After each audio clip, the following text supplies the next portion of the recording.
When you want to apply for good conduct for a minor, what are the requirements? So today we shall look into that. So we begin first by logging in into our eCitizen account. Remember, a minor or a child is somebody who does not have an ID, and thus they are not able to log in into the eCitizen system. So you have to do that for a child, or let's say an adult has to do it for the child. You log in, you get the OTPs as usual, and then we see what happens.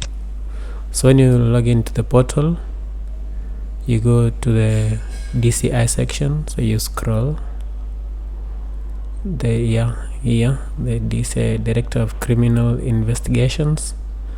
So you click on this. We can log in directly with eCitizen or with an OTP. Today let's try logging in with an OTP. So you just write your ID and then the OTP is sent to you. So I received this, and the two systems, you can log in with eCitizen or you get an OTP. I think they have given you some information on that, so you can do that. I want to log in, but let me just write this in caps. It can still log in, but just let us use caps so that you may not get confused. And so you sign in. It brings you to this page, and now you simply have one option, that is to click on the link police clearance certificate, so that we start the process. So now you click on this and the process begins. And the first part is ownership. So owner is your application or your child's application. So for this case we wanted to do for a minor, and so we'll start. And then the age of the child has two options too. There is above 16 or below 16. So I think we'll start with below 16 and see what it will give us. So let me take a below 16 and then go next. A minor below 16 years does not qualify for a police clearance certificate. So those people, the children or the people below 16 years do not get police clearance certificates or good conducts. So we will use the other option, above 16 years, so that we may see what are the requirements. So let's change this, and then we use the above 16. So a minor between 16 years and 17 years is eligible for a police clearance certificate. So let's go to next and see what are the requirements again. Okay, these are the instructions as usual. During the submission you need the following: 2 copies of the invoice and 1 copy of the C24 printed on both sides, and that applicants in person.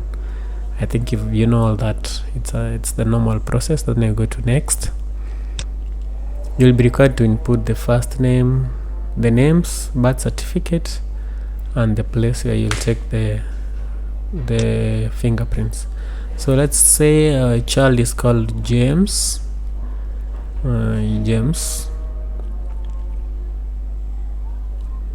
Then no middle name, and then the last name. Let's call him Mzuri. A very good person. Mzuri.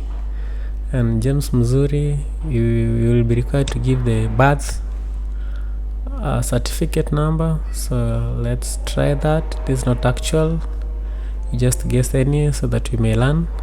And then the fingerprint area is only in Nairobi, meaning that if you're taking the fingerprints or you want a good conduct for a minor, you can only do that in Nairobi, and it's only in 3 stations: DCI, JKIA,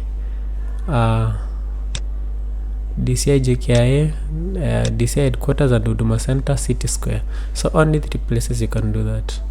So let's check Huduma City Center Square, Huduma City Square, this City Square Huduma. And so this one is next bank, Central Bank of Kenya. Took next to Took, or inside Took.